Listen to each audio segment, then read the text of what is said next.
내 이름은 한설인. 18살, 이제 막 고등학교를 졸업했다. 우리는 원래 서울 외곽의 고층 아파트에서 살았다. 창밖엔 늘 자동차 소리, 사람들의 발걸음, 전철이 지나가는 진동이 있었다. 하지만 올봄, 부모님은 마음의 쉼이 필요하다며 경상북도 청송에 있는 외할머니 댁으로 이사를 결정하셨다. 할머니가 돌아가신 후 수년간 비어있던 오래된 한옥이었다. 집안은 나무와 흙냄새, 오래된 종이와 말린 들꽃 향기가 섞여 있었다. 처음엔 마치 소리가 사라진 세계에 들어온 것 같았다. 이곳에 바람조차 말없이 지나가는 느낌이었다. 내가 이곳에 가져온 가장 소중한 존재는 우리 개, 구름이었다. 검은 털의 가슴과 발에 흑빛 무늬가 섞인 진돗개. 내가 중학생이던 14살에 데려왔고 그 뒤로 언제나 함께였다. 요즘의 구름은 뭔가 달랐다. 어른스러워졌고 내 마음을 읽는 듯한 눈빛을 가졌다. 어느 날 아침, 나는 하얀 리넨 원피스를 입고 마당을 맨발로 걸었다. 원피스의 밑단이 무릎에 닿을 때마다 잎사귀 같은 감촉이 느껴졌다. 속옷은 입지 않았다. 그날따라 옷감 사이로 불어오는 산골의 바람이 조금 짜릿했다. 구름은 말없이 내 옆을 걸었다. 목줄도 없이 마치 사람처럼. 마을은 조용했고 굴뚝에서 나는 연기와 비온 뒤 젖은 흙냄새, 들풀 향기만이 공기 속을 채우고 있었다. 나는 아버지의 오래된 회색 가디건을 걸쳐 입고 들길을 걸었다. 맨발은 촉촉한 흙에 닿아 있었고 구름은 계속 내 쪽을 바라보았다. 마치 누군가를 기다리는 것처럼. 하루는 저수지 옆에 앉아 있었다. 나는 어깨와 등이 드러나는 옅은 살색끈 원피스를 입고 있었다. 구름이 내 곁으로 조용히 다가오더니 어깨에 코를 대고 숨을 쉬었다. 그 순간 등골을 따라 전율이 느껴졌다. 나는 무심코 쇄골을 손가락으로 쓸었고 구름의 시선이 그 움직임을 따라가는 것을 보았다. 그 눈빛은 이상했다. 단순한 동물의 시선이 아니었다. 그건 너무도 인간적이었다.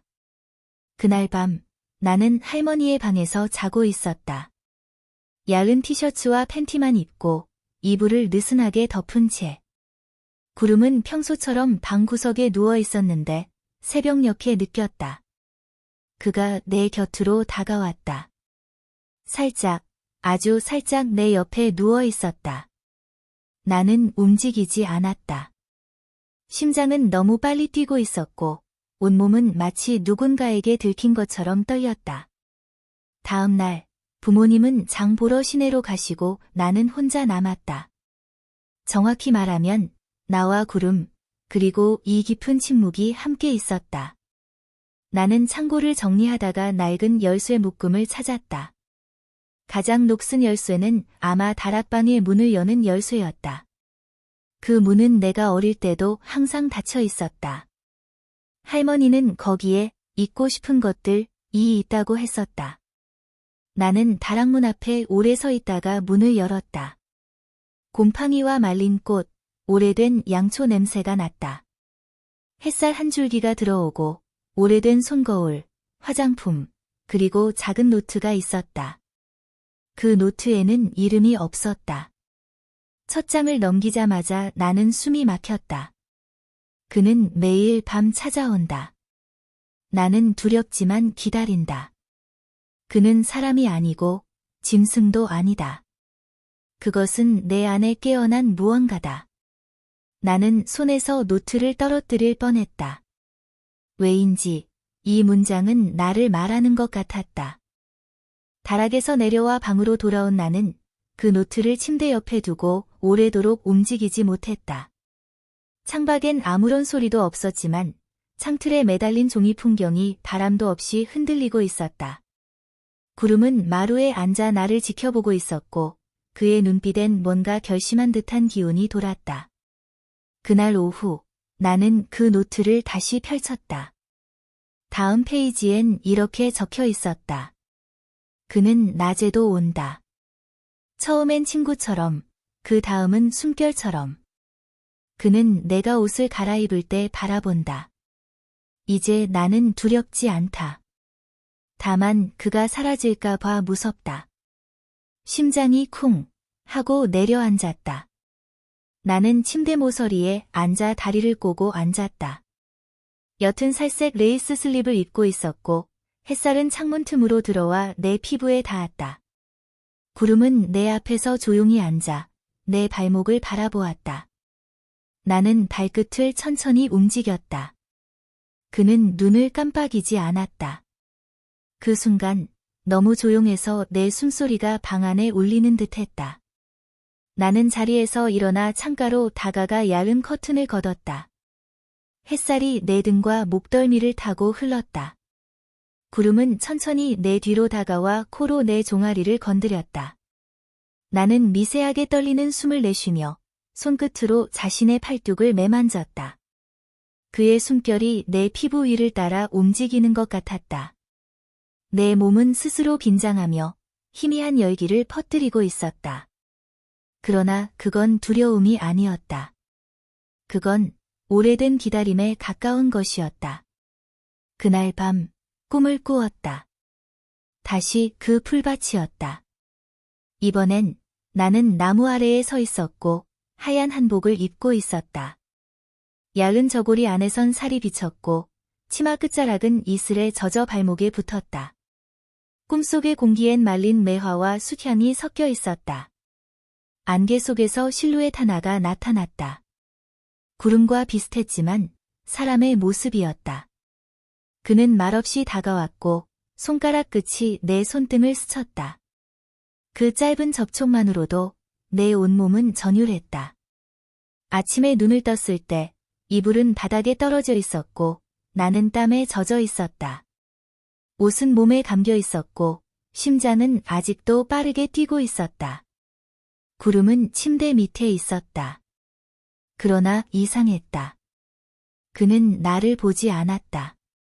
그는 창문 너머를 바라보고 있었다. 뭔가를 지켜보는 듯 귀를 곤두세운 채. 나는 자리에서 일어나 회색면 티셔츠와 짧은 테리 쇼츠를 입었다.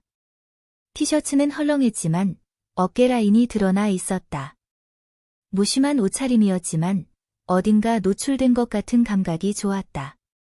나는 부엌으로 가서 믹스커피를 탔다. 식탁에 앉아 마시는 동안 구름은 조용히 내 발등에 머리를 댔다. 그의 체온은 여전히 따뜻했고 코끝의 숨결이 내 살에 닿을 때마다 나는 나도 모르게 손가락으로 그의 귀를 쓸었다. 그는 그 순간 살짝 떨었고 내 눈을 바라보았다. 너무도 사람 같은 눈. 그날 오후 나는 다락방으로 다시 올라갔다. 이번엔 내가 아니어도 되는 듯한 느낌이었다. 노트 옆엔 새로운 물건이 있었다. 빛바랜 사진 한 장. 여자가 들꽃 사이에 서 있었다. 하얀 치마, 맨발, 풀잎이 무릎을 감싸고 있었다. 그 뒤에 적힌 날짜. 1972년 6월. 나는 사진을 들고 조용히 내려왔다. 잠시 후 부엌에서 어머니가 말했다. 예전 외할머니 친구 중에 이상한 이야기를 하던 분이 있었어. 자꾸 꿈을 꾼다고. 동물과 사랑에 빠졌다고. 나는 웃으려다 멈췄다. 입술이 굳었다.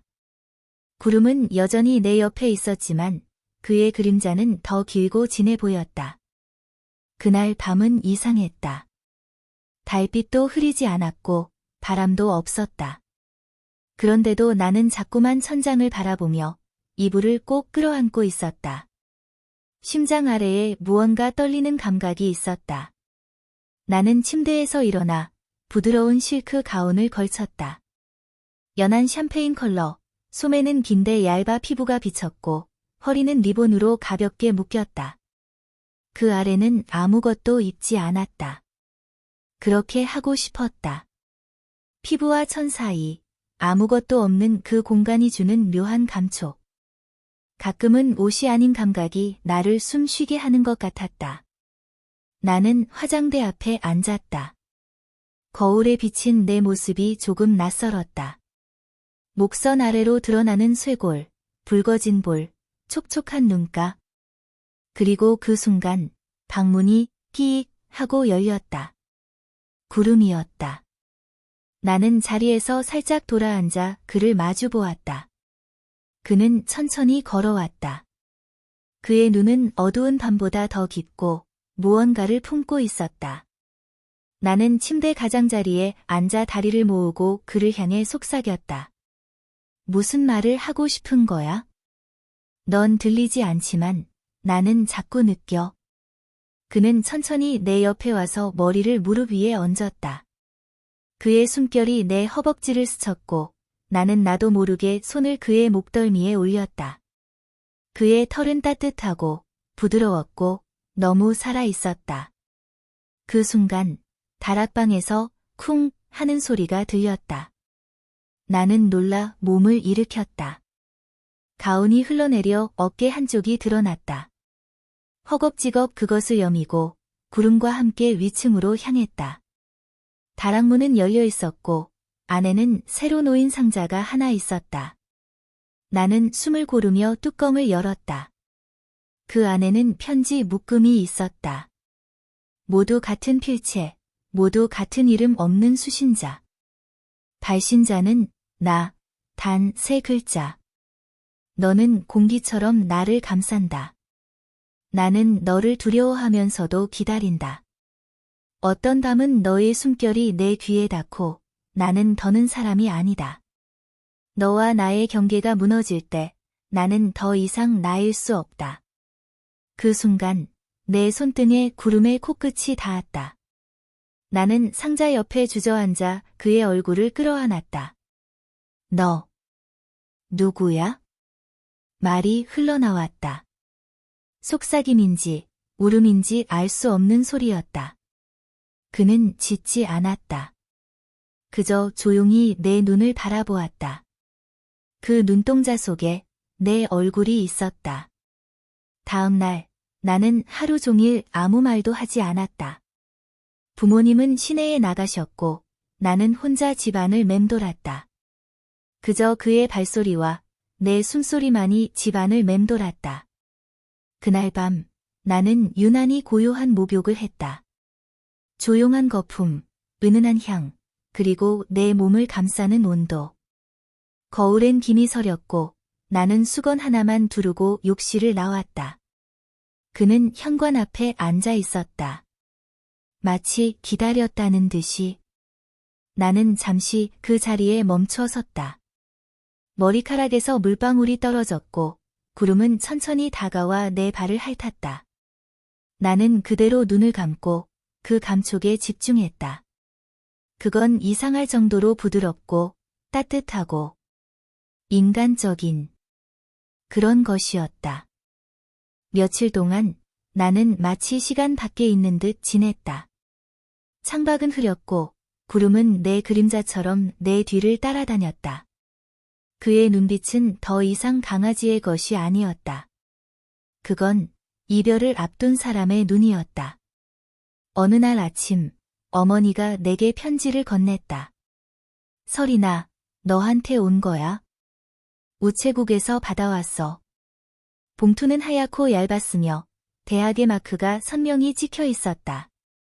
손끝이 떨렸지만 나는 조용히 봉투를 열었다. 축하합니다. 한설인 학생은 전북대학교 미술학과에 최종 합격하셨습니다. 입가엔 웃음이 떠올랐지만 가슴은 뭔가에 눌린 듯 무거웠다. 내가 가야 한다는 사실이 마치 누군가를 배신하는 듯 아팠다. 무엇보다 구름은 같이 갈 수 없었다. 그날 밤 나는 긴 치마에 얇은 니트 탑을 입고 뒷마당에 섰다. 머리는 풀어내렸고 입술엔 아무것도 바르지 않았다. 맨발로 젖은 잔디를 밟으니 살갗이 따끔할 정도로 시렸다. 구름아. 그는 어둠 속에서 걸어 나왔다. 느린 발걸음, 낮은 숨결, 그리고 빛나는 눈동자. 나는 무릎을 꿇고 그를 안았다. 그의 목에 얼굴을 묻고 속삭였다. 못 데려가. 미안해. 너무 미안해. 그는 아무 소리도 내지 않았지만 그의 몸이 살짝 떨리는 것을 느꼈다. 그 숨결은 더 이상 개의 것이 아니었다. 그건 너무도 인간적인 이별의 온기였다. 그날 밤 나는 잠들지 못하고 집안을 서성였다. 거실의 스탠드 조명, 부엌의 오래된 찻잔, 다락으로 올라가는 계단. 모든 것이 마지막처럼 느껴졌다. 구름은 내 방에 들어오지 않았다. 대신 나는 그의 흔적을 따라 마당으로 나갔다. 풀 위엔 그의 발자국이 남아 있었다. 축축한 이슬에 젖어 마치 지도처럼 이어진 그 발자국은 호수 쪽으로 향하고 있었다. 나는 달리지도 걷지도 않고 그저 발걸음을 옮겼다. 호숫가에 도착했을 때 아무도 없었다. 잔잔한 물결, 그리고 바람 속에서 날아든 내 실크 스카프 하나. 젖어 있었고 손에 쥐자 차가웠다. 구름아. 구름. 나는 그 이름을 불렀지만 아무 대답도 돌아오지 않았다. 입술은 움직였지만 소리는 나오지 않았다. 그는 사라졌다. 나는 집으로 돌아와 말없이 앉았다. 3일 동안 말을 하지 않았다. 대신 글을 썼다. 노트에, 스카프에, 손등에. 그의 눈, 숨결, 감촉, 모든 기억을 하나씩 적었다. 셋째 날, 나는 다시 다락으로 올라갔다. 그곳에는 편지가 한 장 있었다. 누군가 내 이름을 알고 있었다. 설이나. 내가 올 줄 알았어. 다 말할 순 없어. 단지 너는 잊지 말아야 해. 너의 몸이 기억하고 너의 피가 알고 있어. 떠나. 하지만 날 찾으려 하지 마. 이건 끝이 아니라 시작이야. 너의 그림자. 그 글씨를 보며 나는 알 수 있었다. 그건 그였다. 구름이 아닌 나를 바라보던 그 눈동자의 주인. 출발 당일 아침, 하늘은 이상하리만큼 맑았다. 가을의 초입, 공기는 차가웠지만 어딘가 눅진한 안개 냄새가 감돌았다. 어머니는 버스 정류장까지 배웅해 주셨고 아버지는 마당에서 손을 흔들었다. 나는 작은 가방 하나를 안고 차에 올랐다. 가방 속엔 붉은 실크 스카프, 낡은 노트, 그리고 마지막 편지가 들어있었다. 창밖으로 흐르는 풍경을 바라보며 나는 뒤돌아보지 않으려 했다. 그러나 버스가 다리를 지날 때 나는 고개를 돌렸다. 길가에 검은 옷을 입은 실루엣이 서 있었다. 고개는 아래로 향해 있었고 얼굴은 보이지 않았다. 그러나 그 눈은 구름의 것이었다. 내가 너무도 잘 아는, 내가 잊을 수 없는 그 눈. 전주는 생각보다 따뜻했고 캠퍼스는 활기찼다. 나는 조용히 지냈고 그림을 그렸다. 아무에게도 말하지 않았다. 집 이야기도, 다락방도, 구름도. 수업이 끝나면 혼자 작업실에 남아 스케치를 했다. 이상한 건 내가 그리는 인물의 눈은 전부 같은 모양이었다. 깊고 어두운 눈, 어딘가 짐승 같지만 너무도 사람 같은 눈. 어느 날 밤, 나는 기숙사방에서 노트를 꺼내어 다시 읽었다. 그 안엔 내가 쓴 문장도, 과거의 편지도 뒤섞여 있었다. 어떤 문장이었는지 분간되지 않을 정도였다. 나는 꿈속에서 너를 다시 본다. 들판에서, 안개 속에서, 그 눈 속에서. 우리는 말이 없었지만 모든 걸 알고 있었다. 그 순간 우리는 사람이 아니었고 짐승도 아니었다. 우리는 그 경계에 있었다. 나는 눈을 감았다. 손끝이 저릿했다. 그 순간 창밖에서 바람이 불었고 커튼이 들썩였다. 책상 위에 두었던 스카프가 바닥으로 떨어졌다.